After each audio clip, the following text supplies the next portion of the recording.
G'day guys, welcome back to the off-season episode 2. We went through the greatest hookers of all time, not named Cam Smith, in episode 1. Myself and Matty had a cracking time doing that one. Response was really positive as well, which is unreal to see. Today we've got episode 2 and we're going to talk about the top 3 players that we would like to bring back completely injury-free. And it was a hot fucking field, wasn't it, Matty? Welcome back, mate. Hello, Guru. It was tough, and I'm not going to lie, I still am not certain what my third is. I've got 2 candidates for third, and I'm just going to go with vibe. You can never go wrong with vibe, my friend. It was tough. I actually thought when you texted me this the other day, I thought, oh, we're going to clash easy because, how many are there? When you look back, it's unfortunate, but there's quite a few players that have had their careers either cut short by injury or had a long career but were hampered by injury. It's just... yeah, it wasn't the most exciting research I've ever done because it was quite upsetting and sad. But yeah, I've got quite a strong list here.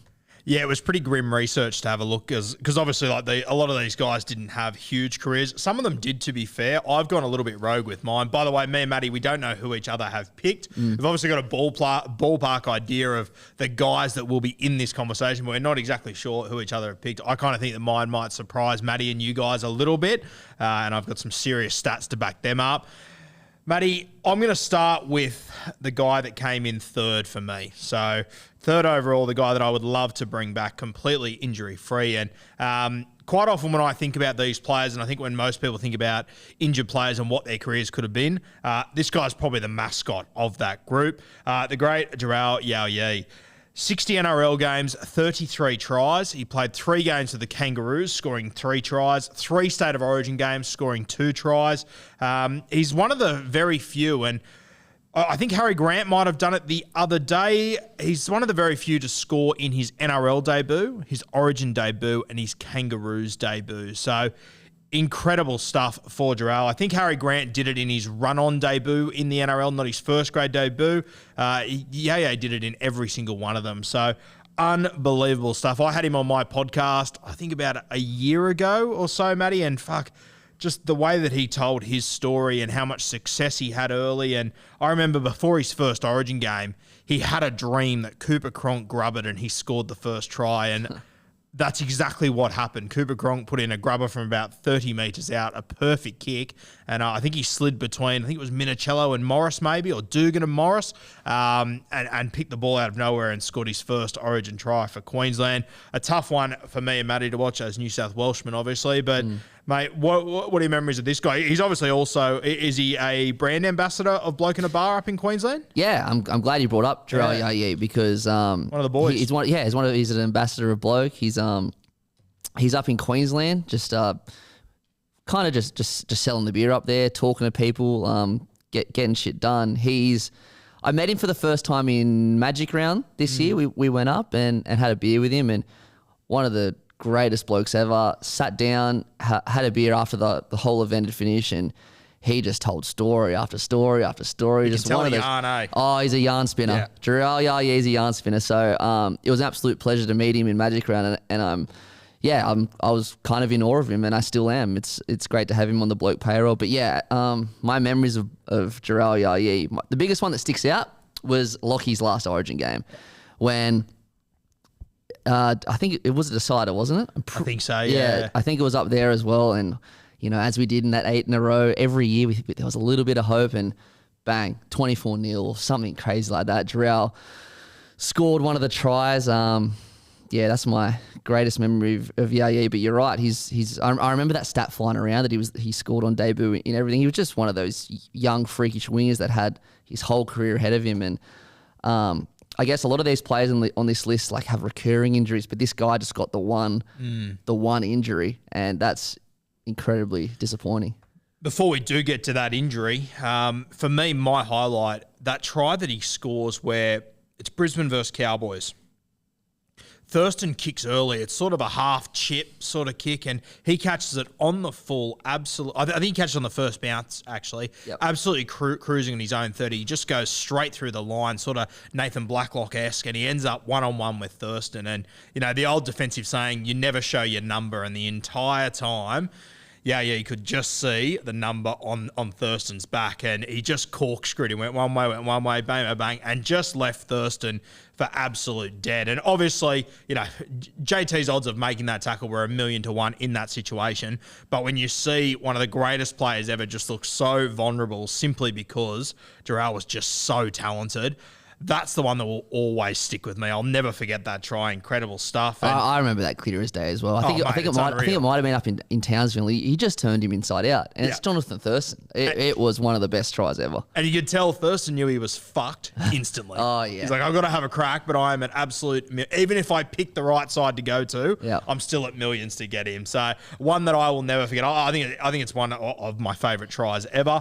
Obviously the injury, round 4, 2012.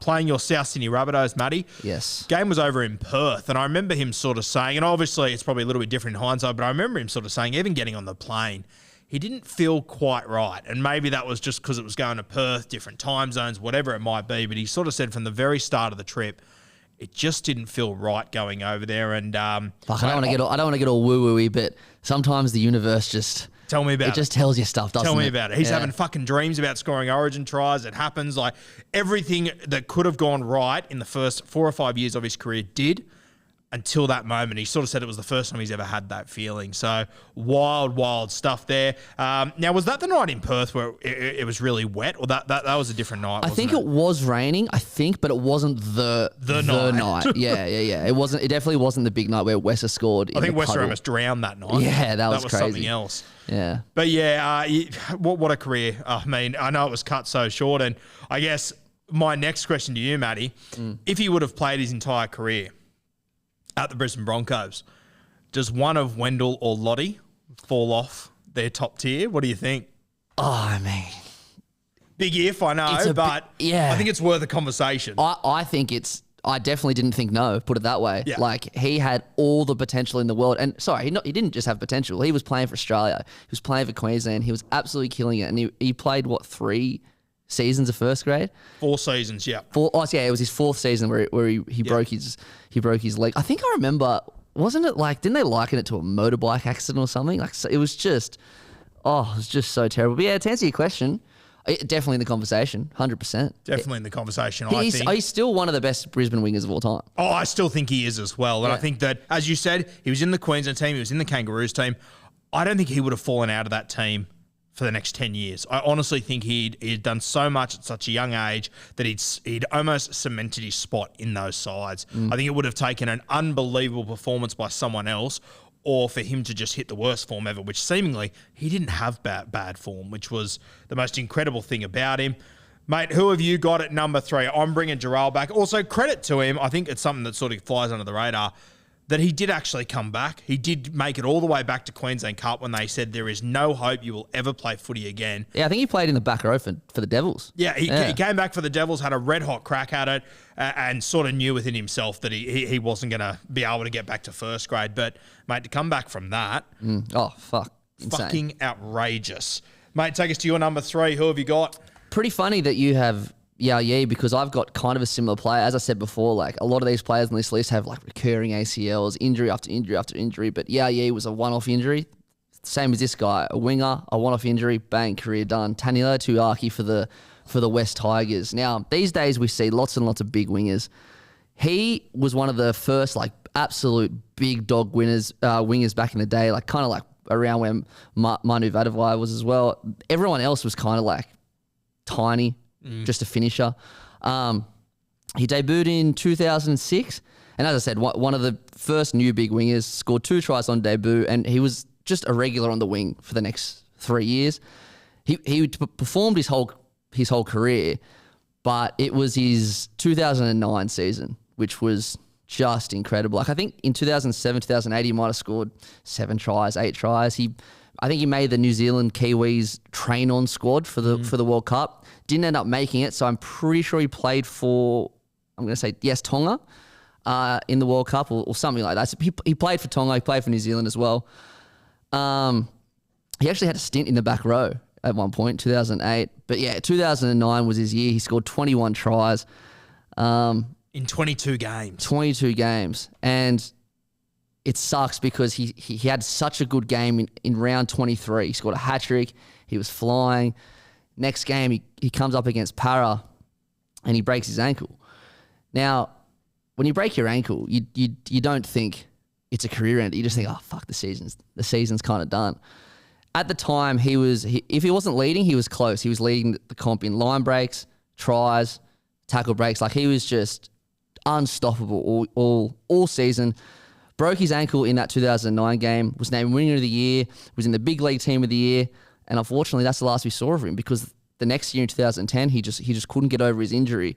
And then in 2011 he was offered an incentive-based contract. And like, if you think about, so he did the injury in like August 2009, offered an incentive-based contract for 11. That's like just over a year. So they must have known he was in big trouble. He got 3 surgeries, but could never run on it properly and unfortunately retired at the start of 2011. And it obviously happens to a lot of players, but fuck, I hate when a guy's played his last game and you don't know it, especially a crowd favourite like him. Like, if they would have known in his last game that was his last game, you would have had his home fans, away fans standing and applauding him. He was just that sort of a cult figure, wasn't he? Yeah, 100%. I'm the same with Sam Burgess, my favourite player of all time. Yeah, his last game was against Canberra in the prelim when we lost, and didn't walk away from GIO Stadium. Think I'd never see my favourite player play again. So you're right. Tigers fans would be extremely disappointed. No, sorry, not just Tigers fans. We're all disappointed that we never saw more of Tanelio Tuiaki. 78 games, 42 tries. It's crazy. What a nudge. Sensational stuff. All right, my number 2. And a little bit outside the box here. Probably not a guy that straight away comes to mind when you think of players, their injuries have been ruined. Their careers have been ruined by injury. My next 2 are actually a little bit similar, Matty. So this one not as wild. But number 2, I'm going to bring back Michael Morgan. Now, Morgo, an incredible player, Origin, Kangaroos, won a premiership in 15. In my opinion, his play in the 2015 grand final is the greatest play in rugby league history. I've actually got it slightly above Andrew Johns down the short side, simply because Joey had that split second where he got to stand at dummy half and just assess what was going on. Michael Morgan got given the ball, running backwards on the back foot, defence in his face, nothing fucking happening. He runs across field 50-odd metres and finds a one-handed offload to Kyle Feld. I think it is... I don't think it's underrated because we all appreciate it so much, but I personally think it is the greatest play in rugby league history. And I often think that if it wasn't for Michael Morgan coming up with that play, it's Jonathan Thurston that hands the ball off to him because they put a heap of pressure on him. If they didn't have that premiership, where does the career of Jonathan Thurston sit all of a sudden if he doesn't have his premiership that he owned? I think that Michael Morgan, that play is such a special play in rugby league history. We all remember the field goal, and as we should, unbelievable scenes. But fuck, Michael Morgan, he should get more credit for that moment. 2 years later, JT gets injured. The 27 Cowboys are fucked. They can't do anything. All of a sudden, Michael Morgan, once again, I think he goes on the most underrated stretch of individual form we've potentially ever seen. There was obviously Barber, Hainsey, Turbo. All these guys are talked about all the time. Lockie 06, Joey's Origin Series 05, etc. Mate, not enough people talk about Michael Morgan in 2017. That last 10 or 11 weeks, he was just on another level. Of course, JT, he retires in 2018. The keys are going to be handed to Michael Morgan. He gets to play one season when there's a bit of a JT hangover. And then all of a sudden, these injuries just come out of nowhere, and he plays a handful of games over the next 2 or 3 years. And then... Mate, I still remember like where I was when I read Michael Morgan has retired, completely out of the fucking blue. All we were saying all preseason was, yeah, but they'll get Morgo back soon and they'll be okay. I cannot believe how his career played out. He was 28 years of age when the injuries first started, and then he stopped playing, full-time rugby league. As we know with halves, which I'll talk about soon, 28 onwards is normally at your absolute peak, and I think we were really robbed of the best of Michael Morgan. We've seen him come up with huge plays. We've seen him play Origin, Kangaroos. We saw him guide a team that everyone thought was going to miss the 8 all the way to a grand final. I often think, imagine this Cowboys team now if they still, if they still had Mick Morgan in their side. I think he would have absolutely blown the competition away, mate. Did you see this one coming? No, I didn't actually. I didn't think of Michael Morgan, but it's it's a fantastic point. I want to go back a little bit to the 2017 season. You're right. People don't talk about it enough, but I reckon people also don't talk about that. He didn't start the year very well that year. I actually remember thinking, fuck, Michael Morgan is playing pretty poorly, like at the start of the year. And then all of a sudden, just like obviously 2017 was Cam Smith's year, like how Lockyer, 2006 was Lockyer's year. So maybe got overshadowed by that a little bit. But like without Jonathan Thurston, like that is just how he got that team from 7th to the grand final, and then the 5 to 10 weeks before that was unbelievable. One more thing about Michael Morgan is his Origin career. He turned out he was like a Mr. Fix-It for Queensland. He played fullback one game. He played centre like 3 or 4 games. And then he played off the bench every other game. He didn't play fullback or centre at Clubland. Like he was a great player, Michael Morgan. I'll tell you the other thing about Michael Morgan that will blow your mind. Do you know how old he is right now? No idea. He's 30. What? It feels like we haven't seen him for so long. Right now, he is 30 years old. So there's a good chance if he was still playing, he would be coming into his prime now. I would have thought he was 33, 34. He's 30 years old at the moment. Fucking unbelievable, Fucking mate. hell. I'm speechless. That's crazy. Crazy. If you put him into that Cowboys current side right now, alongside, Chad, I know that obviously Tommy Dearden's had a fantastic season, but if you were to put Michael Morgan back into that side in the form they're in now, mate, they would be near impossible to beat, I reckon. Very, very underrated, Morgo. The moments he came up with, the long stretches that he played of unbelievable football, and we were robbed way too early of a champion player in Michael Morgan. Matty, number 2 on your list. Hit me with it. Yeah, Guru, that was a great shout, Morgan. Honestly, that didn't even cross my mind, because I thought he was like he retired. I knew he got injured, but I thought he was just a bit older, so he can't just. That's crazy. I can't believe he's 30. That blows my mind. Now, go on. I was just going to say, which if you then go back in time a little bit and think 2017, he was 25 then. Like that run that he went on, how he got them to the grand final, he was 25. He might have been 26, but unbelievable. And so that means he was 23, 24 when he threw the flick pass. Yep. Holy gee, fuck, Why man. don't we talk about this more? I don't know. It's wild. I didn't know that. Yeah. Number 2, go. Now, this one is probably the most obvious. This is the first name that sprung to my mind when you sent me this text, Cole Stanley. Yeah. Just this, one of the saddest stories in most unfortunate stories in rugby league.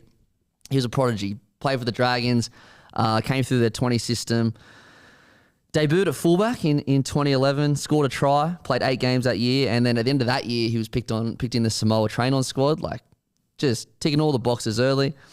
He was actually named in the Daily Telegraph's 50 Australian Rising Sports Stars, and that was after he played possibly no games. It was in his debut year. So then he pledged his allegiance to Australia and New South Wales, because Origin was certainly on his radar. And then he backflipped on that the next year because Chase Stanley, his brother, was playing for New Zealand and he wanted to play with Chase, and he was representing his family. But either way, Australia were going after him, New Zealand were going after him.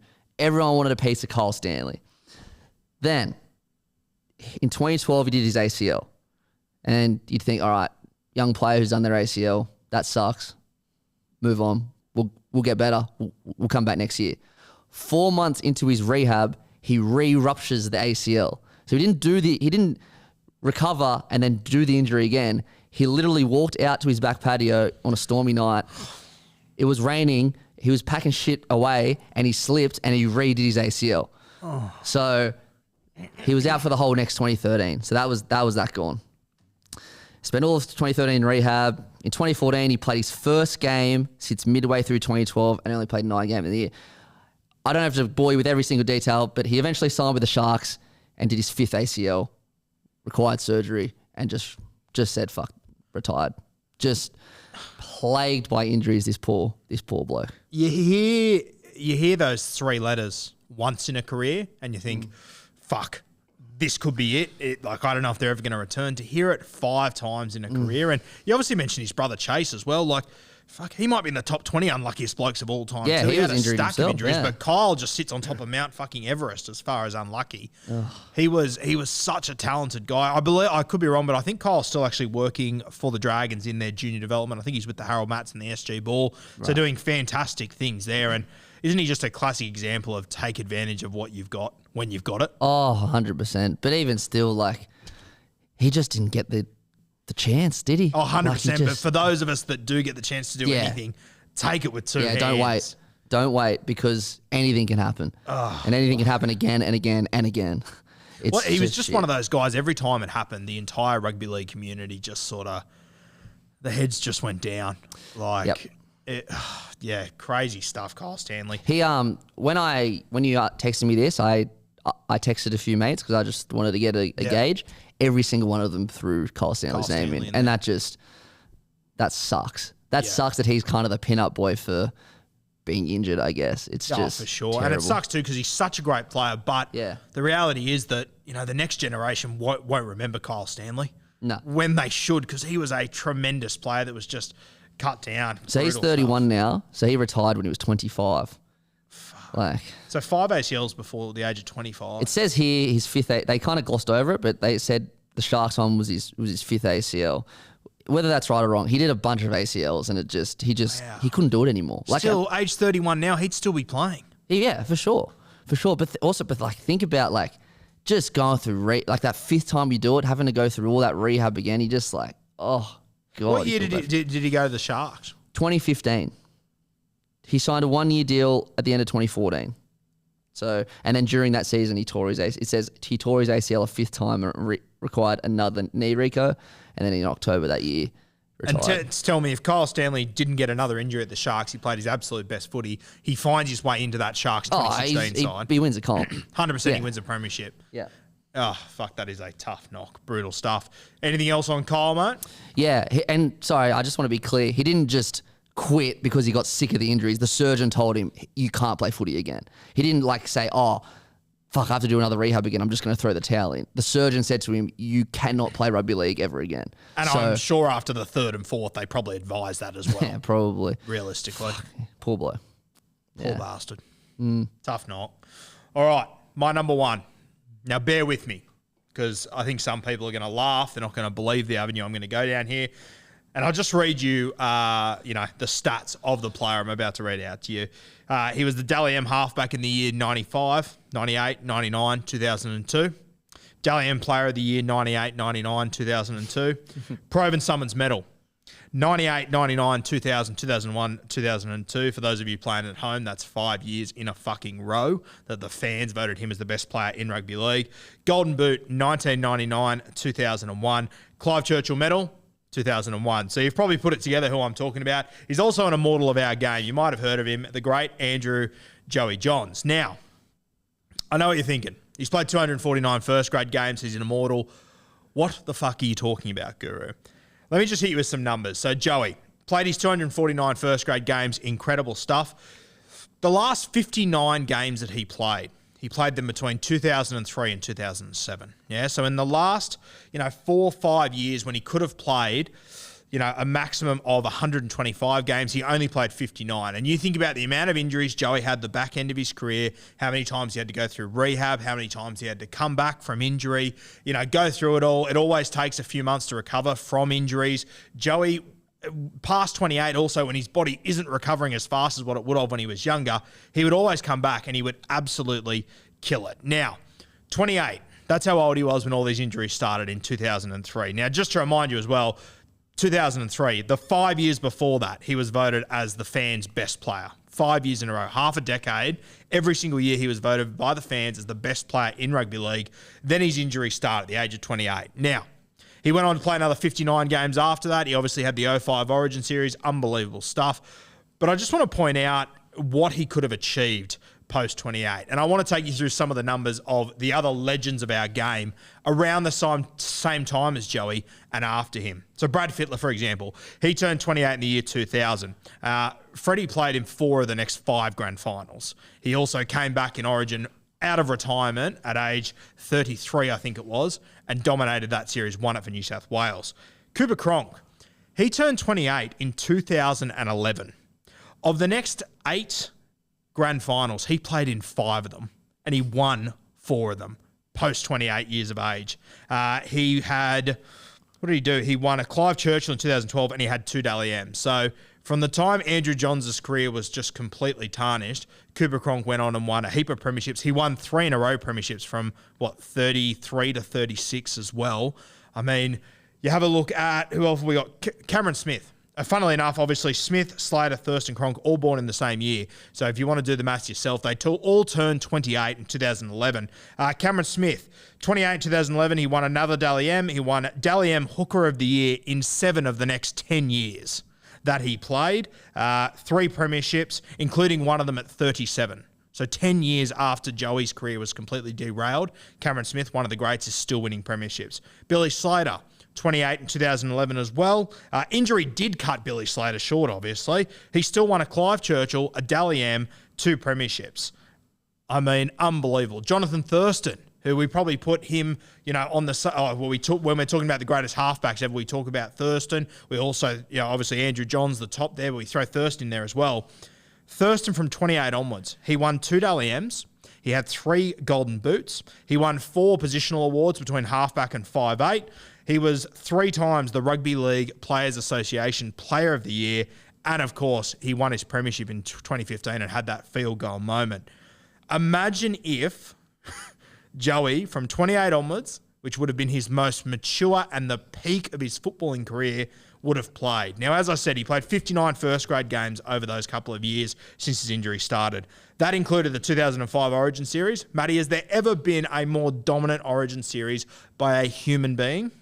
Don't really need to go large on this. Absolutely not. Absolutely not. He played a handful of games that season. He essentially had months of playing no rugby league, came into the toughest arena in rugby league and absolutely dominated it. 2005, same season. People forget, and this will blow your mind. So in 2005, Jonathan Thurston, he moves to the Cowboys. They made a prelim final the year before. They made the grand final in 2005. Thurston had an unbelievable season. Thurston played 25 games. He got 32 Dally M points. Joey played 16 games that year and got 31 Dally M points. His team finished fucking last. The Newcastle Knights came last that season. Joey played the last 10 games of that year. They won 8 of those last 10. Matty, do you know how many games they won that season? I'm sure you do. 8. Far The out. only 8 games they won that season were in the last 10 when Joey was actually able to play some consistent footy. In the midst of that, he went to State of Origin. He played in the 2005 series. He won that. Then he fell 1 Dally M point short of winning that despite playing 9 less games than Jonathan Thurston, who was in a team that made a grand final, and Joey was in a team that won the wooden spoon. Fuck, that's like Turbo last year. It's very simple. Why don't we talk about it, Matty? I don't know. Why don't we talk about it? Incredible stuff. If Joey would have played, and look, I fully back Joey being an immortal. He 100% should be. But, mate, I honestly think we missed his best years. If he would have played 28 to 34 maybe, injury-free, and we see the most mature Joey that we could have possibly seen, I think the Knights at least win probably another 2 premierships. I think he wins numerous Dally M medals, and I think it has a huge effect on the careers of Billy Slater, on Cameron Smith, Jonathan Thurston, all these guys, because it would have taken Joey to a new level. He would have dominated that period. It would have it would have had a bit of an impact at least on, Queensland's dominance, obviously at the start of their 8 in a row, having Joey there, and potentially he could have played on longer than that. Like when he retired, he only retired because of injury. It wasn't because he was too old or he wasn't up to it or whatever. It was literally just the injuries that took Joey out of our game. He's already an immortal, yeah? One of the greatest, if not the greatest player we will ever see. But I'm telling you, we were robbed of his absolute best footy. And you look at all the other champions, what they did from the age of 28 onwards is fucking unbelievable. I mean, Cooper Cronk, he won 3 in a row. Just 33 to 36. Matty, can you imagine what Joey could have done if he was playing week-to-week footy and he was fit? He had entire pre-seasons. I mean, it could have been a career that no one could have possibly caught. Now, I didn't know you're going to pick Joey, so I'm going to give you my response to this based off what other people listening to this are probably thinking as well. When you first started rattling off Joey's stats, I was thinking, you're mad, Guru. Like, how... You weren't wrong, but continue. How is Joey fucking, like, in this category?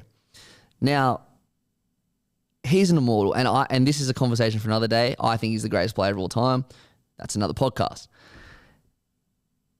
Maybe, because I've never heard anyone rattle off Joey's achievements, like the 28 thing that you just said, and then like rattle off, sorry, not Joey's achievements, Cronk, Smith, Thurston, all them after that age where Joey started going down. And that's probably because Joey was so good that he achieved everything before that age, won the comps, did Origin, did this, did that, changed halfback, blah, blah, blah. When you were rattling those names off, I couldn't believe it. I was like, fuck, you're right. Imagine if Joey played till he was however old, played another 4 or 5 years. I'm literally processing this information for the first time. I've never thought about it like this ever in my life because I've always thought Joey had the best career of all time. But you're right. If Joey didn't get injured, because Joey didn't get injured because, like, for example, Sam Burgess, right? Yep. Now I was thinking of Sam Burgess when we were thinking this because Sam Burgess is my favourite player and his career ended because of injury. But then I thought, no, I can't put Sam Burgess in this list because the reason he retired is because he played so fucking hard that caused him to get injured. And if you can't say that because then he wouldn't have played as hard. Now, Joey, he broke his jaw, he broke his back, he broke his neck, like was so unlucky. You're right. We were robbed of Joey years. And I've never thought of that before. We were robbed of Joey years. And it's actually, this has made me a little bit sad because you're right. He shouldn't have retired when he did. He got so many unlucky, crazy injuries from 2003 onwards. Yep. The neck, the back, the jaw, blah, blah, blah. Oh, man. And every time he was on the field for an extended period during that time, he was either dominating Origin or he was going a bee's dick away from winning a Dally M medal in a wooden spoon team. And you just look at 05. He played, what, one club game after breaking his jaw, and then before that he was out for a whole year because he did something else. Like, he played like 1.5 games coming into that Game 2 Origin game. Like that, and people do talk about, everyone knows that. That's crazy. And then he dominated the next game as well. Then you're right. Then he almost won the Dally M that year. Sorry, at the end of that year. Man, you're right. I wish, now that I think about it, we were definitely robbed of good Joey. It's that 2005 that blows me away. 31 Dally M points in 16 games playing for the Wooden Spooners. The only games they won all year was when he was in the side. Yeah, I mean, it's honestly, I've said it before on my podcast and sort of alluded around this. Never quite done the numbers of the Cronks, your Smiths, your Slaters, your Thurstons, these sort of guys. Freddie as well. But mate, Joey, I always say that Cameron Smith is the greatest player I've seen because I believe he is.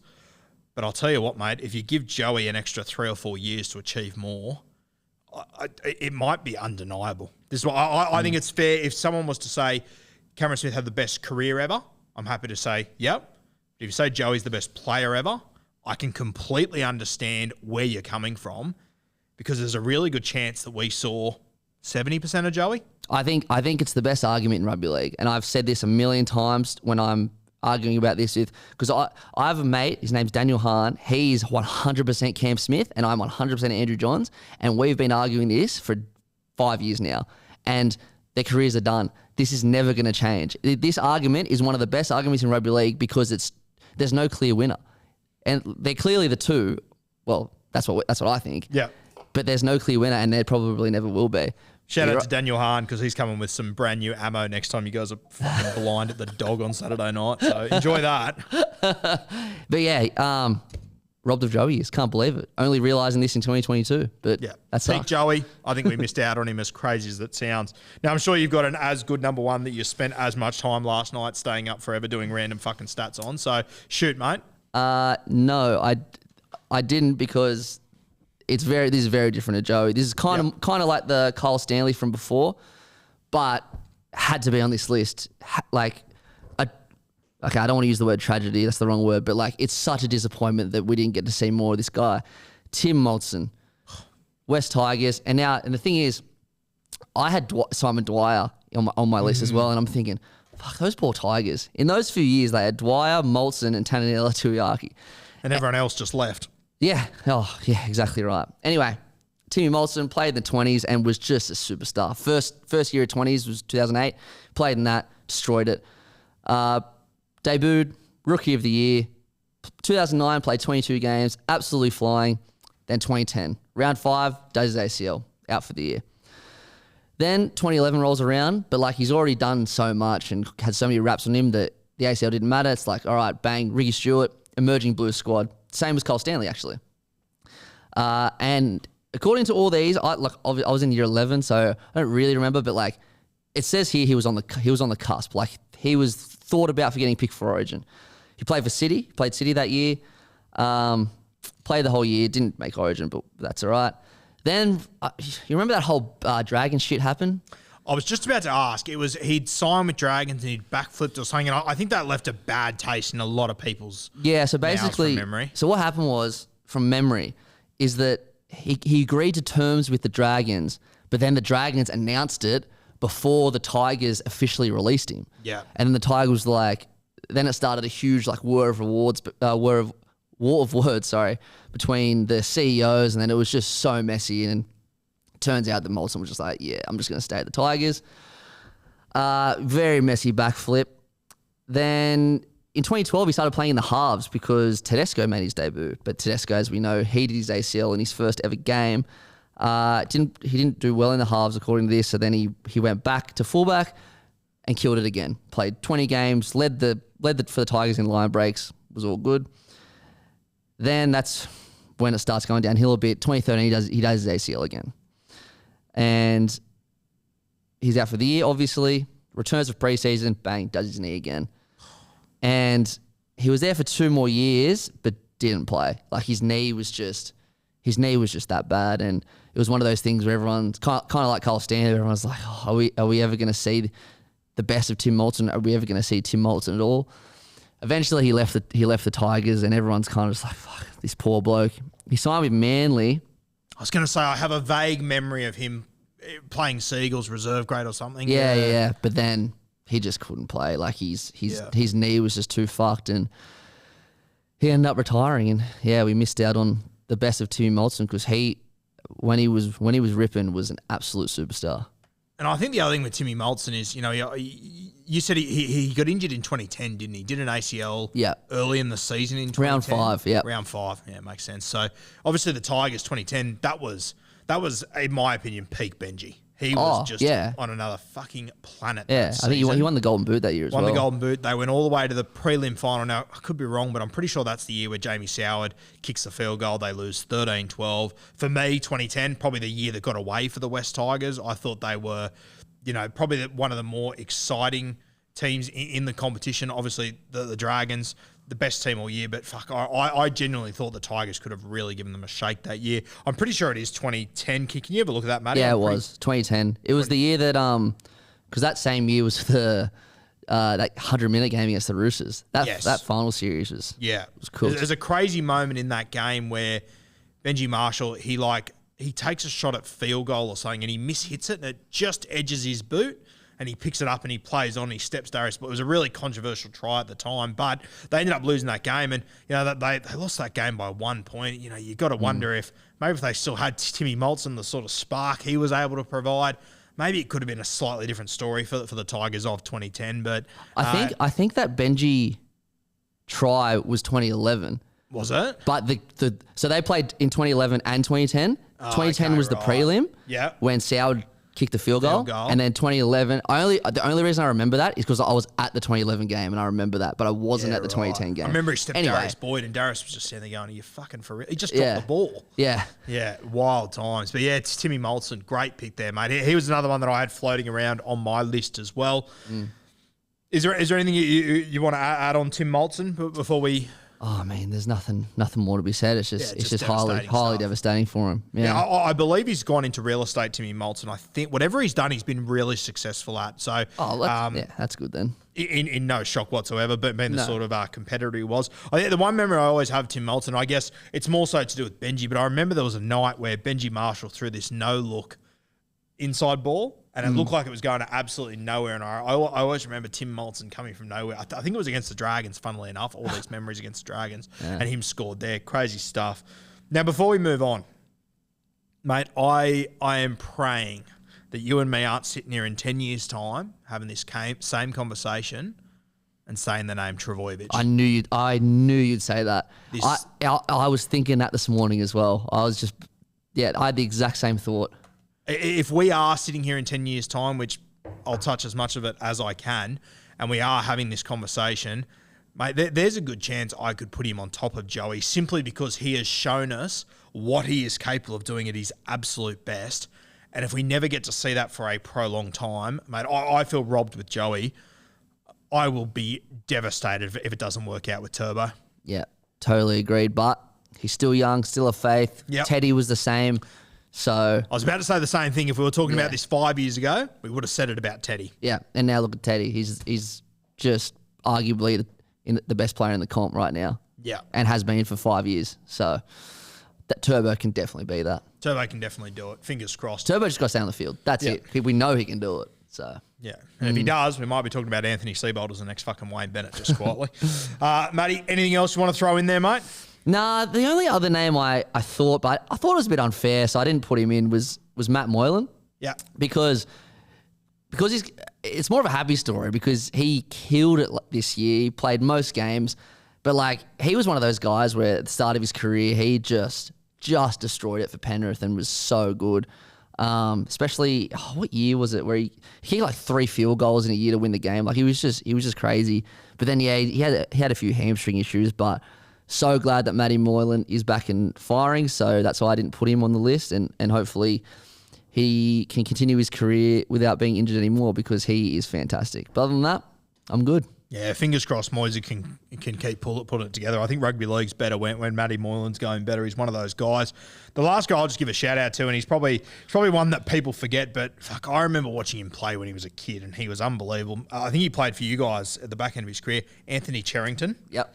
Yep, I had that name as well. Fuck me. If Chero would have played his foot, I think he debuted for the Roosters. Matty, can you Dior? I'm going to say 06, 07, around that mark. And I reckon he played with the Bunnies only 2 or 3 years ago. He was an absolute freak when he was coming through. Bang on, Guru. So your debut with Roosters in 08, played 08, 09, and then played for the Rabbitohs in 17. Yeah, unbelievable. He was so fucking talented. I know that we throw around the whole, Sonny Bill Williams, the next SBW or whatever. If Chero would have got a whole career injury-free, I think he would have gone down as one of the best forwards we've seen. And obviously, it was very early in his career, I understand that, but he was like very few I've ever seen before. And I think if you talk to people that have played with Anthony Cherrington, mate, they will back it up 100%. A fucking unbelievable career that we were completely robbed of. Tough gig there. There's a number of guys we could have mentioned, guys. So if you guys think we've missed anyone or if you think you've got a cracker, please leave it in the comments. Give us a little bit of reasoning as well. Don't just chuck a name in there. Tell us why. Put an argument up. See if you can beat my Dioring of Andrew Johns' career and everyone else that played above the age of 28. Let us know who else you would have thrown in there. And let us know, guys, if you've got any questions for us to dive into next week for me and Matty to get stuck into. Leave it in the comments. Send me a message, Rugby League Guru. Send Matty a message, Matty the Water Boy. Let us know. Matty, thanks again, legend. Thanks, Guru. See you next time. Mate.